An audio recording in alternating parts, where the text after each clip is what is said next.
Okay, so a couple of months ago I made a video called UK schools versus US schools, and that went down quite well actually. I got quite a lot of good feedback from that. So I thought I would make a kind of sequel to that and call it UK versus US. Yeah, I don't really have a title. Whatever the title is, it'll work out. I don't know, but it's gonna be nationwide. Like, it's not just gonna be focused on schools, it's gonna be the entire nation in general. So let's begin. The first thing I want to start off with is probably the only thing I will give to America as props. House parties. From the sources I have been looking at over the past couple of years, American house parties appear to be quite good. They look quite fun, not gonna lie. I mean, everyone gets drunk and blacks out and has sex and wet t-shirt competitions and does drugs, and then the person whose house it is, it's completely trashed, and then somehow they clean it up miraculously before the parents get home. But it still looks a lot of fun. Whereas in England, it's pretty much just cold all the time, except in summer when you have that odd day of like, oh, it's too hot to do anything.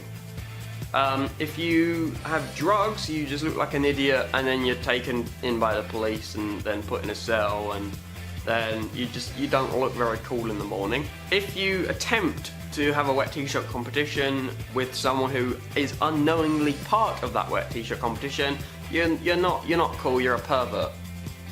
If you wet a girl's t-shirt and she didn't want you to, you're a pervert.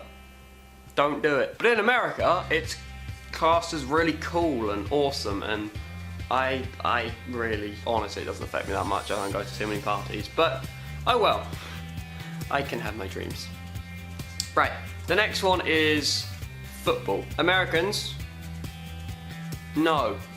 Just no. Get your facts straight. It's not football, it's hand-egg ball. You don't touch it with your feet. Like, at all, from what I know. I mean, I've never watched it. For all I know, I could be very wrong. But from what I do know, you don't touch it with your feet. I don't know. I mean, like, there has to be a reason why it's called football. We have football, and you named it soccer. You've got it wrong. You can't then take the name football, put your whole nation in front of it, call it American football, and then just claim it's an entirely new sport. No, that is rugby with padding. It's literally rugby with shoulder pads and helmets. Now you could say, yeah, but American football is a lot more aggressive and people get hurt more. Yes, but they're also covered in pads, so they're not as scared to go in for a tackle. In England or Scotland or Ireland or wherever they have rugby, you go in for a tackle knowing that it's gonna hurt. Like, you don't have the padding. If you come out all injured and stuff, it's because you went in for a tackle and it didn't work out as well as you'd hope. But you still go in for tackles. It's still the same sport, just yours is a lot more padded. I'm not saying anything. Coffee.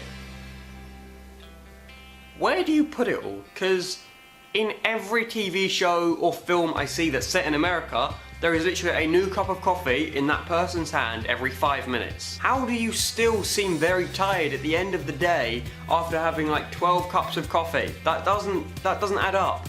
Surely if you've had that much coffee, you should be running around and not being able to sleep, and then the next day you need more coffee because you didn't sleep, and then it's a vicious cycle that ends up putting you in hospital because you're not very smart. In England, we wake up.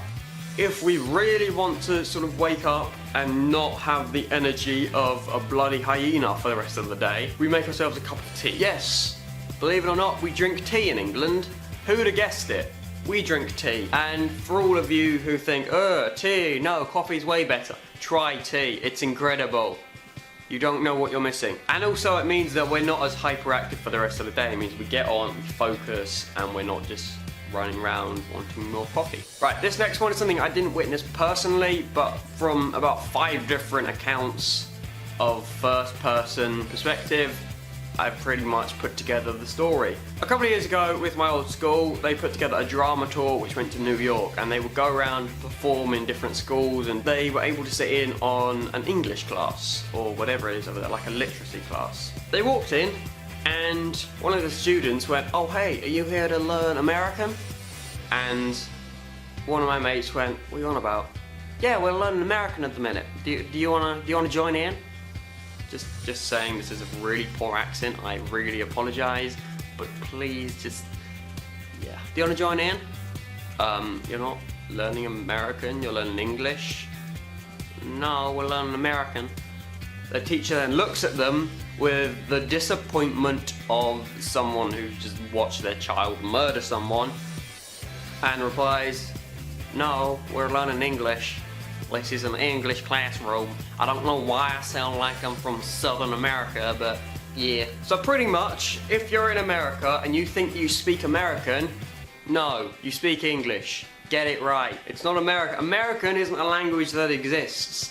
It's an adaptation of the English language. It doesn't exist as its own language, it's just you've taken certain words and got them entirely wrong. You're so literal, Americans. You're so very literal. Sidewalk, pavement, trash can, bin, restroom or bathroom, toilet, jelly, jam. Jelly is not jello. Jelly is jelly. Jam is not jelly, it's jam. Okay, so this is now like my 17th time at doing this. The reason the video cuts so quickly is because the rest of that clip is me talking about points that don't need to be in that video. I'm not even going to go into details because the last time I did that it took me about 3 minutes and this clip was way too long.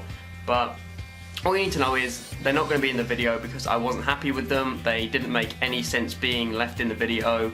And honestly, I think they were getting onto the side of being offensive. So I've cut them out completely. There's your explanation, and hopefully you enjoyed the video. I will probably look at doing these UK versus US things, I don't know, once every couple of months, like 6 to 8 weeks or something, I don't know. But honestly, I think they're quite good. I quite enjoy them. They're a lot easier to talk about than just stuff. If you enjoy them, then give it a thumbs up and I'll know to do that. If not, then I don't know. I'll do it a couple more times and see how it goes. But otherwise, I will just leave it there. Thank you so much for watching. Please comment, subscribe, like, favorite this video. Make sure you comment down below with your opinion on whether or not I should do this again. I will see you whenever. Goodbye. More motivated to do something than maybe someone who's happier with being a lawyer, because they will be sat behind a desk. Thought I was going really well, then I was taken out and I was really in pain. That's how it works. Rugby people.